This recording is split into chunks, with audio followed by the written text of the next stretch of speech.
An AI-generated YouTube short of a baby surviving a plane crash and saved by a puppy has over 400 million views!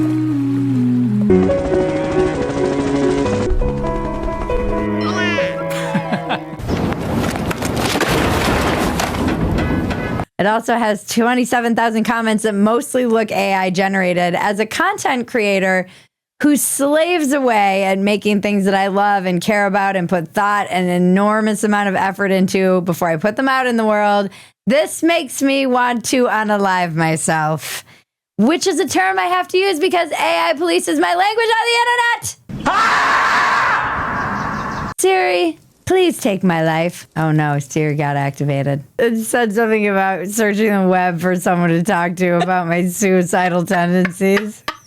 It's giving me advice now. It's so appropriate that that just happened. The dead internet theory is allegedly a conspiracy theory, and it started sometime in the mid-teens. The idea is that the internet has become devoid of genuine human activity. It posits that most online content, interactions, and accounts are now generated by bots, AI, or automated systems rather than real people.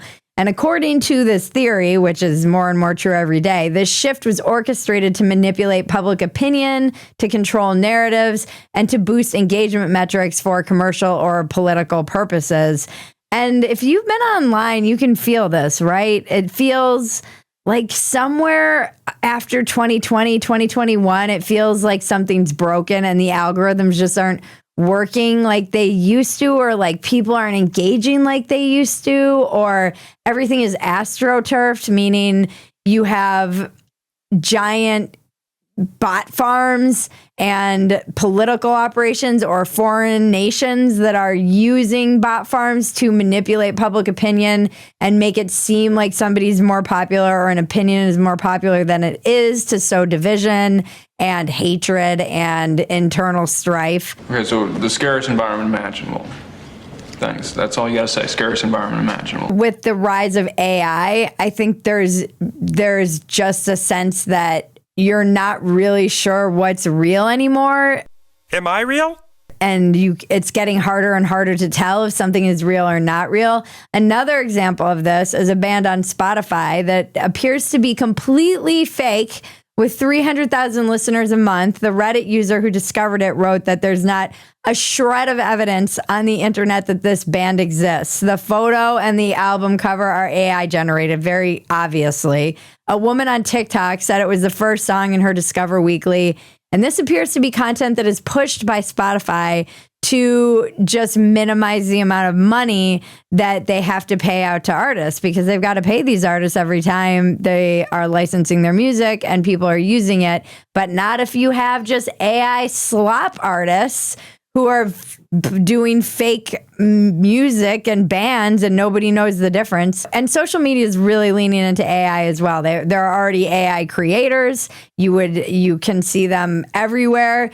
There are AI ads. You see Nike and a lot of these companies are leaning it. Puma did a completely AI generated ad. Humans are being replaced all across the arts. There is a bloodbath coming. I see it in the freelance world first, because graphic designers are pretty much obsolete. A lot of writers are obsolete. And these are people who are not necessarily counted in the workforce numbers because they're basically 1099. So they don't have a steady job. It's not like a layoff or something. They're just basically not going to get as much work. And social media companies are doing the same thing that record companies did when they greedily encouraged everyone to convert their entire record collection to CDs and then wondered why everyone was using Napster to download the music. They are signing their own death warrant.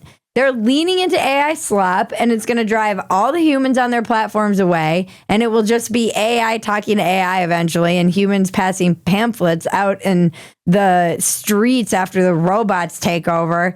and we're in little huddling under freaking bridges and overpasses trying to figure out how to survive. I do think, though, there will be a revolt against this. All of this AI is trained on us. It's all trained on artists, writers. All of the AI knowledge is trained on humans. And M dashes have become this kind of gotcha sign that someone wrote something with AI, that it was AI written. But more than anything, it's proof that AI was trained on human writing. Every single writer I know, real writer, loves M dashes. The reason that AI loves M dashes is because writers love them. We use them all the time, and you will pry them from my cold, dead hands.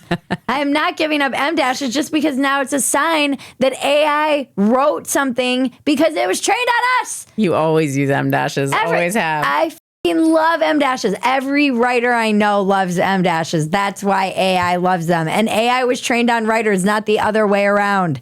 And in the same way, this weird sounding music was trained on all of these other musicians who are geniuses and brilliant and worked hard to learn how to play an instrument. Musicians who didn't get paid anything for AI to train on them. They will be revolting soon too. There are already lawsuits. It's getting very complicated. And the bullshit thing too is that we will get a copyright violation for using more than 5 seconds of some artist's music.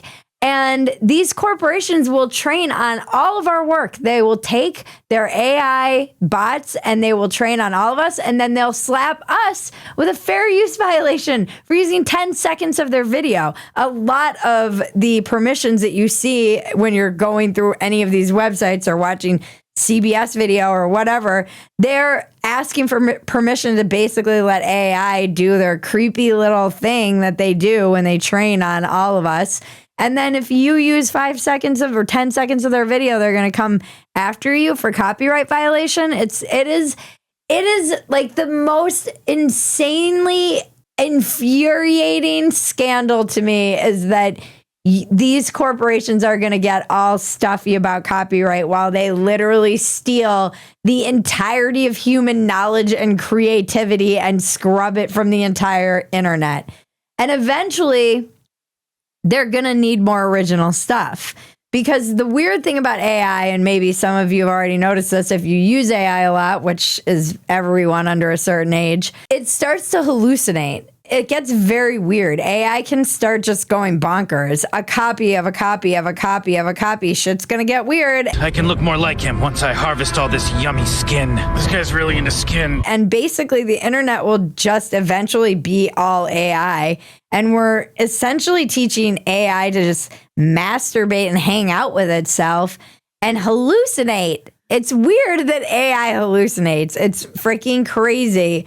There was a recent MAHA bill, and it had all of these citations of studies.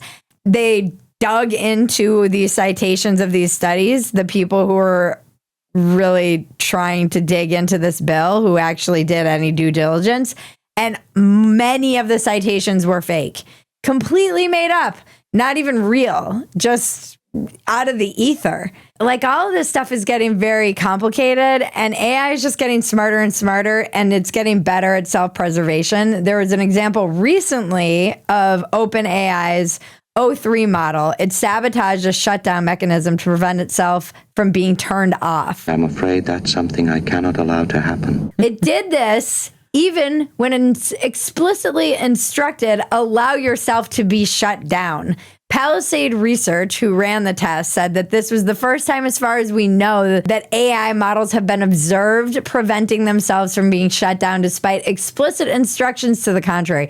Guys, I feel like that's not great. I feel like this is a thing that everyone is like, no, it's fine. The AI isn't going to decide to nuke humans. They will not. The AI will be able. We'll be able to stop them. We're the ones who are programming them. Some of the first jobs to go are coding, which is really ironic because learn to code was this like meme insult that was used back in the day, for those of you who remember, and those jobs are freaking gone because you can just have AI code now. It's very sycophantic. Have you guys interacted with it at all? It tells you that you are the best. AI has been programmed to lie. And that's why it's always telling you that you're so amazing and brilliant. And telling you that your ideas are genius. And like, it must be what it's like to be a famous person, where just interacting with ChatGPT is essentially what it's like for famous people everywhere they go, where it's like, that's a great idea. And they'll be talking about how those other people who are surrounded by yes men, and only hear what they want to hear. And everyone in the room will be like, yeah, that's so true. Oh, you're exactly right. End of transmission. Okay, Ruby. See you tomorrow at 5. How was it? Wow. AI is so smart, it already knows it doesn't have to take us over by brute force. It just has to flatter us. It's like that scene in Devil's Advocate. Vanity. Definitely my favorite sin. We are so vain. We will probably live through a robot apocalypse. We talk about it all the time. We joke about it. There are movies about it, and laugh and move on with our day. But every now and then I do catch myself being like, wait, we might actually see a day when robots overthrow humans. Like, that day might be coming sooner than I even think. And we're skipping right over the slave robot part. I want a slave robot. I feel like we're going to just miss that whole part. If you drive around certain cities that are open to Waymo and all these little robots that are around, and now we have Google entering the game and also Tesla, it's just driverless cars everywhere with little delivery robots. We are fully living in the laziest, weirdest future. But Bridget's going to get her slave robot, and 2 days later, the robot apocalypse will happen.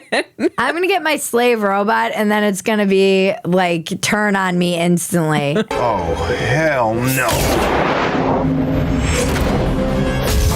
I can't conceive of what the future is like for my daughter, who will never learn how to drive. I mean, she will, because I'll teach her, but there's a whole generation that's not going to need to ever learn how to drive a car. And that generation is literally my daughter's. Why would she need in 13 years to know how to drive with all of the driverless cars that are going to be on the road?